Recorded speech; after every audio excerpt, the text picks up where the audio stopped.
And Russia firing at least 100 missiles at Ukraine since Thursday, destroying key infrastructure and marking one of the largest attacks in months. But Ukraine refusing to back down. Let's head to our correspondent, Shelby Wilder, who is live there in Kyiv. Some fierce fighting, especially in Bakhmut. Yes, you're right. Great to be with you, Rita. Well, as you mentioned, since Thursday, Russia has fired nearly 100 missiles at Ukraine. Now, these rockets were targeting critical infrastructure, but also residential buildings. And we know that numerous civilians were wounded and killed in these attacks. Now, out of those nearly 100 missiles, Ukrainian air defense managed to shoot down 34 of these missiles. But Ukrainian officials acknowledged that the air defense did not hold up well enough in these large-scale attacks. And we should mention that out of the missiles being fired by Russia, they are using hypersonic weapons. That means they travel 5 times the speed of sound, such as the Kinjal missile. Ukrainian air defense cannot shoot down these missiles. They cannot destroy them, which really just adds to Ukrainians' pleas for additional air defense and military support. But other news we've been following here, Ukraine is a nation in mourning following the loss of one of its national heroes, a legendary soldier. Thousands of people gathered in Kyiv yesterday to pay their respect to Dmytro Kotsubailo. He was one of the youngest military commanders in Ukrainian history, and he was known by his call sign of Da Vinci. He's remembered for his patriotism and his bravery because he first took up arms in 2014, which is when Russia first invaded Ukraine. But sadly, he was killed this week in combat near the city of Bakhmut at the age of 27. Now, top government and military officials attended this memorial service in Kyiv, including the Ukrainian President Volodymyr Zelensky and the Prime Minister of Finland. Thousands of Ukrainians then marched in the streets of Kyiv with his body, chanting "Glory to Ukraine, glory to the heroes, and glory to Da Vinci." I stood with Ukrainians in that crowd yesterday, and I knelt with them in these moments of silence. And it's just so difficult to really put those emotions into words. I was so moved by Ukrainian strength and by Ukraine's unity. But all of us were wondering how many more bright young Ukrainians must die for freedom, and how much more must Ukraine sacrifice for its future. But this memorial service was really just a reminder of Putin's reality in its shocking war in Ukraine.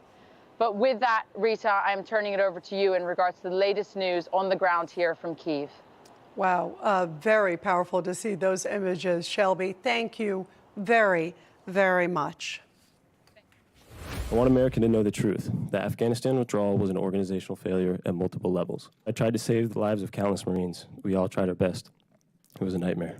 I opened my eyes to Marines dead or unconscious, lying around me. The withdrawal was a catastrophe, in my opinion, and there was an inexcusable lack of accountability. There's been absolutely no accountability for the deaths of our heroes and all those that were wounded. Very hard to hear. No accountability. Those are the two words that members of Congress, service members who were in Afghanistan, and even loved ones of the 13 service members who were lost that day all agree that the Biden administration has not owned up for its disastrous withdrawal from Afghanistan in August 2021. And joining us now is senior fellow at the America First Policy Institute and Newsmax contributor Fred Fleitz, and also retired U.S. Air Force Brigadier General, former U.S. Deputy Military Representative to NATO, and also Newsmax contributor Blaine Holt. So great to have both of you guys here. I love you both. Fred, I want to ask your thoughts. Those words were so gripping, especially from that Marine who testified this week. Your thoughts? Here it is, and still no accountability, especially from those who are right there on the front lines. It's good to be here. I mean, the real outrage is that we're looking at this almost 2 years later, and we're finally having full congressional hearings and an investigation because the Democratic Congress was so cravenly partisan, so determined to cover up for the Biden administration's failures, that they wouldn't allow investigations of this. We're seeing all kinds of investigations right now of China, of the southern border, of the weaponization of government. You know, if this was a Republican administration, Republicans would agree to oversee it. But that's just not the way the Democrats use government, the way Democrats abuse government. Well, and also so many different stories about what happened that day. We know, I think about also Blaine, that the president said nobody told him that they should leave 2,500 troops behind. And then there's McKenzie, who's the guy who oversees it, who said, yeah, I did say that. Also, by the way, I want to show some other numbers, too, because Biden's withdrawal led to approximately 1,000 U.S. citizens and an estimated 200,000 Afghan allies and partners left behind. Texas Congressman and chairman of the Foreign Relations Committee, Mike McCall, discussed what should have happened that day. I want to have you take a listen to this. Well, we shouldn't have given control of the evacuation to the Taliban. The Taliban said, look, we don't want to have anything to do with this evacuation. We want you to take Kabul and HKIA, the airport, for purposes of the evacuation. That was run up the chain of command and was eventually denied by the White House. I think, Greta, that would have changed everything significantly, because once you put the Taliban in charge, you have chaos and death.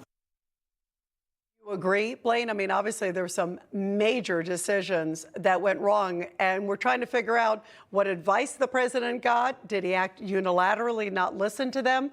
I think we need answers. I think the American public, and especially the families of those service members, demand answers. They should. They should demand answers. They should demand accountability, because to date, not one person on this national security team has been held to account.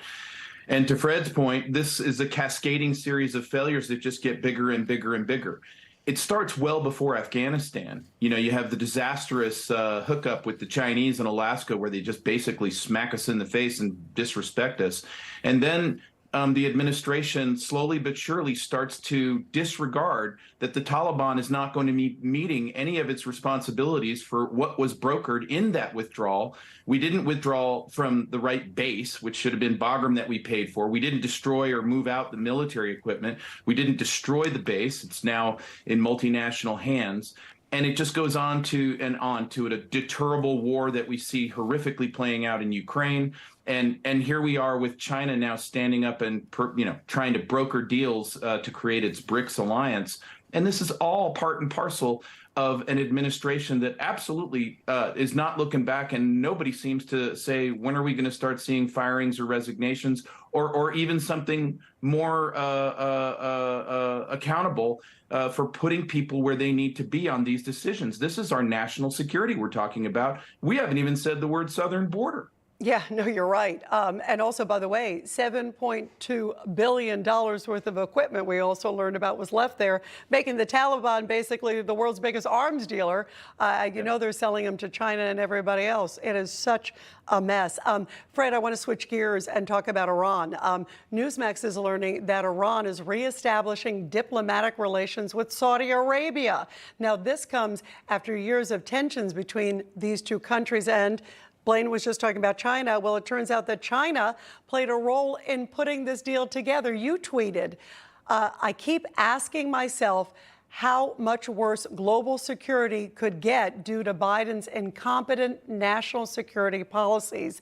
And then this happened. So, Fred, how dangerous is this, especially after relations between the U.S. and Saudis have gone downhill in the last year or so, to see this alliance? That's very concerning, Fred. This is a disaster, and I have an article on Newsmax this morning that your viewers can take a look at. This is one of the worst diplomatic setbacks in American history at a time when Iran is approaching weapons-grade uranium in its enrichment, when it is sending weapons to Russia. China strikes this deal with Saudi Arabia, under which it will basically leave the anti-Iran alliance being led by the United States. And that's because Saudi Arabia increasingly does not see the United States as a credible ally. And China and Saudi Arabia sense American weakness. They see there are different ways to go. They see a change to the U.S. global order. I mean, the global order led by the United States. They see it eroding. It's just a disastrous development. It is all because of this incompetent president and his incompetent foreign policy. I think this can be fixed by a new Republican president, January 2025, but that president's going to have a lot of work to do.